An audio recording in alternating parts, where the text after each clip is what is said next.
Tere! Vaatame, kuidas hulkliikmeid omavahel liita ja lahutada ning kuidas lõpuks avaldise väärtus arvutada, kui muutajate väärtused on antud juhul siis C on 4 ja D on -0,5.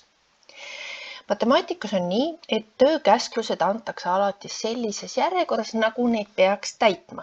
Kõigepealt sa pead need hulkliikmed ära liitma ja lahutama ja siis alles hakkama selle avaldise väärtust arvutama. Et ära pane kohe sinna C ja D asemele neid arve, vaid tee see avaldis lihtsamaks.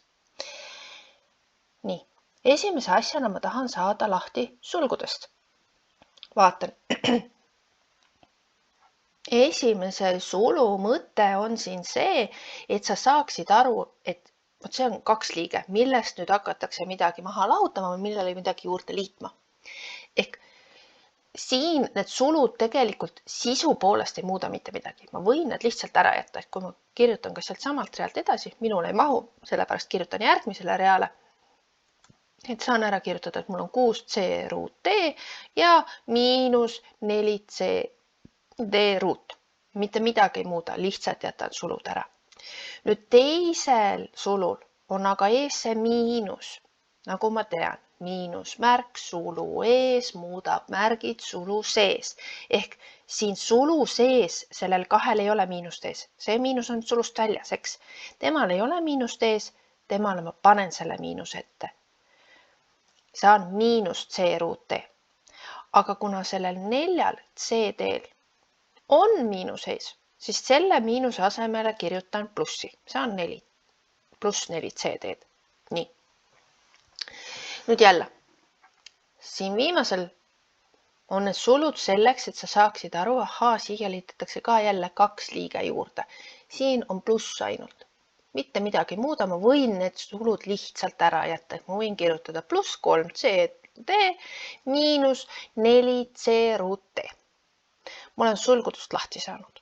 Järgmine samm on see, et ma võin liita ja lahutada sarnased üksliikmed. Need, millest need hulkliikmed kokku on pandud, jah? Selleks, et liikmed oleks sarnased, kuidas ma sain aru? Just, tähe kombinatsioon peab olema sama. Ehk C ruut D ja CD ruut ei ole sama asi.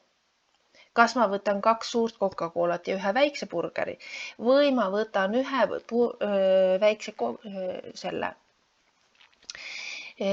väikse Coca-Cola ja siis suure burgeri, seal on erinevus.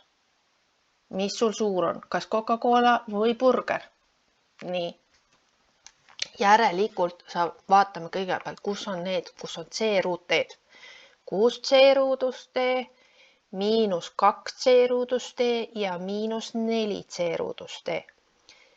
Tõmban jooned alla sarnastele ja koos märgiga. See märk kuulub selle arvu juurde. Nii, võtame nüüd kokku. 6 -2 -4 on 0. Järelikult ma neile võin kriipsud peale tõmmata. Nii. Siis ma vaatan järgmisena. Mul on selline liige nagu -4C D ruut. Selliseid rohkem ei ole, tema ma kirjutan lihtsalt ümber. Ja lõpuks jäävad mul veel 4CD pluss 3CD. 4 pluss 3 on 7CD. Ma olen nüüd avaldise ära lihtsustanud. Neid ma omavahel rohkem kokku liita ei saa. Järelikult nüüd tuleb see, et ma arvutan tema väärtuse. Kirjutan välja. Kui C võrdub 4 ja D võrdub -0,5, siis. Need on olulised, need kui ja siis seal juures. Ja nüüd ma võtan need väärtused ja panen siia C ja D asemele. Hakkan otsast kirjutama. -4, C asemele kirjutan 4, D asemele kirjutan -0,5 ja kuna ta on negatiivne arv, siis ma panen ta sulgudesse ja võtan ruutu. Nii, hakkame siit edasi kirjutama. Pluss 7 korda 4 korda -0,5. Jälle selleks, et 2 märki ei oleks järjest, panen selle sulud ümber. Nii. Nüüd ma saan siis arvutada. Me saame ära korrutada, et 4 korda 4 on 16 ja -0,5 ruudus, kuna ruut on paarisarv, miinus kaob eest ära, 0,5 ruudus on 0,25. Ehk ma saan siia -16 korda 0,25. Nii, kui ma nüüd siin korrutan. Pluss korda miinus on miinus, 7 korda 4 on 28 ja 0,5-ga korrutamine on sama hea kui ju 2-ga jagamine. 28 jagatud 2-ga on 14. See on -14. Nüüd mul on vaja veel 16 korrutada 0,25-ga. 0,25 on 1/4, ehk see on ka sama hea kui jagada 4-ga. 16 jagatud 4-ga on 4, ehk ma saan -4 -14. -4 -14 on -18. Ma olen avaldise väärtus välja arvutanud. Head harjutamist sulle!